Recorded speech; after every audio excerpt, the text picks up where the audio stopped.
হয়ে গেল।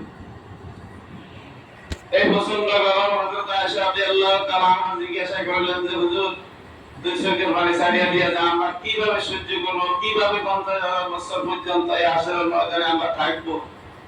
হুজুর সাল্লাল্লাহু আলাইহি সাল্লাম বললেন, যারা ঈমানদার, যারা পরহেজগার, যারা মুত্তাকিন, তাদের জন্য হবে হাসরের দিনটা ফজরের 2 রাকাত নামাজের সমতুল্য। বলেন সুবহানাল্লাহ।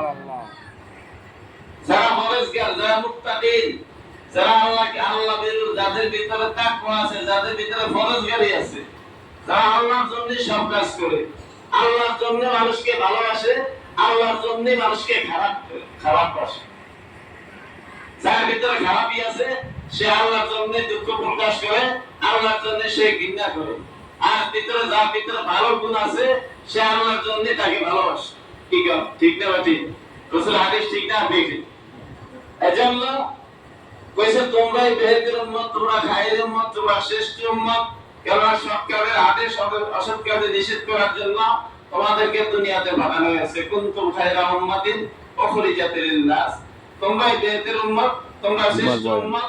তোমাদেরকে ভালো কাজের আদেশ করার জন্য, সৎ কাজের আদেশ করার জন্য, অসৎ কাজের নিষেধ করার জন্য তোমাদেরকে বাইর করা হয়েছে, তোমাদেরকে পাঠানো হয়েছে।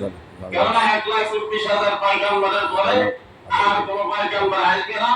শেষ নবীর উম্মত তোমরা, আখেরি জামানার নবী হযরত মুহাম্মদ মুস্তাফা সাল্লাল্লাহু আলাইহি ওয়াসাল্লামের তোমরা উম্মত। এইজন্য দাওয়াতের কাজ, নবী আলার কাজ তোমরা পাইছো, এই নবী আলার কাজ তোমরা দিতে হবে। আমান আহসানু কাওলান মিম্মান দাআ ইলাল্লাহ ওয়া আমিলা সালিহান ওয়া ক্বালা ইন্নানি মিনাল মুসলিমিন। ওই ব্যক্তির কথা চেয়ে কার কথা ভালো নিতে পারে যে মানুষকে আল্লাহর দিকে ডাকে। আযান দেয় আল্লাহর দিকে ডাকে না, কি করেন? হাইয়া আলাস সালাহ, নামাজের দিকে আসো। হাইয়া আলাল ফালাহ, কল্যাণের দিকে আসো। আসসালাতু খায়রুম মিনান নাওম, ঘুম হইতে নামাজ উত্তম, ঘুম হইতে নামাজ উত্তম। কিন্তু সেই ঘুম হইতে নামাজ উত্তম, ঘুমের সময়, ফজরের সময় মুসল্লি নাই, মুসল্লি ঘুম যায়। কেউ মুসল্লি যার ভিতরে তাকওয়া আছে, যার ভিতরে পরহেজগারি আছে, যে খোদারে ভয় করে, আখিরাতকে ভয় করে, জান্নাত জাহান্নামের ভয় করে, সে কি গুজে থাকতে পারে? সেই লোকটা কি গুজে থাকতে পারে? সেই লোকটা কি এখানে গোসল করে পায়ের দিকে যায় গিয়া নামাজটা মসজিদের দিকে ঢোকে না? মসজিদের কাছে গোসল করে পায়ের দিকে যায় গিয়া কারণটা কান্ত করিয়া, কিন্তু মসজিদে ঢোকে না। এমন মুসলিম আমাকে এলাকায় আসেনি, এলাকায় আসেনি, কি কর এই এলাকায় আছে। আমি এত সব দিকে মসজিদে যাই, আমার আর কোনো কাম নাই। আমার সময় মুসলিম ধরা পড়ে, এর গোসল করিয়া মসজিদে ঢুকতে ঢুকে নামাজ কাম হরিয়া ভাই দিকে যাই পারে, কিন্তু কাপড় কাম করে ভাই দিয়ে যাই। কিন্তু আমাইয়া আমাল মিসকালা যাররাতিন খায়রান ইয়ারা, আমাইয়া আমাল মিসকালা যাররাতিন শাররান ইয়ারা। যারা করিয়া কাল কিয়ামতের দিন আল্লাহ তাআলা মানুষ থেকে হিসাব নেবে। কারোর উপরে কোনো জুলুম করা হবে না, কারোর উপরে কি হবে না, কোনো জুলুম করা হবে না। দুনিয়াতে মনে করেন কামাসে গিয়ে 10 ফেলে যা আমরা দিছেন ঘুষ 500 টাকা, আরেকজন দিয়ে দিছে 1000 টাকা, এটা ভাব কি করব? কিন্তু এরা কোনো ঘুষ চলবে না, ফেরেশতারা কোনো ঘুষ চলবে না। সেখানে কোনো ফেরেশতা ঘুষ খায় না, ঘুষ খাইবে না, টেটে অফিসের লেনদেনের কারণে সেখানে হবে না। এই জন্য ভাই আজকে কয়েকদিনই আমি অসুস্থ, আমার গলা ভাঙা, এই জন্য নামারে দিয়ে আজান দেওয়া হইতেছি, বুঝছেন?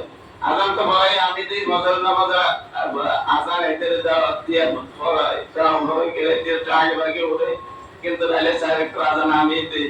কেন মসজিদে যেহেতু দায়িত্ব, যেহেতু মসজিদে আমি থাকি, আমার একটা দায়িত্ব আছে।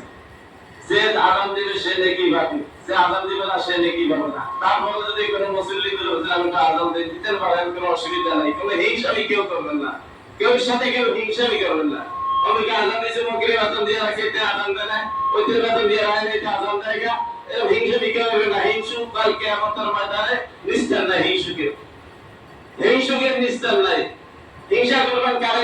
যে আল্লাহর হুকুম মানে না, রাসূলের তরিকা মতে চলে না, তারে নিয়ে হিংসা করবেন। যার ভিতরে আল্লাহর হুকুম আছে, রাসূলের তরিকা আছে, তারে নিয়ে কেউ হিংসা করবেন না, ওই হিংসুককে আল্লাহ তাআলা মাফ করবে না। এইজন্য আমাদেরকে আল্লাহ তাআলা বাইরে করা হয়েছে সৎ কাজের আদেশ করার জন্য, অসৎ কাজে নিষেধ করার জন্য।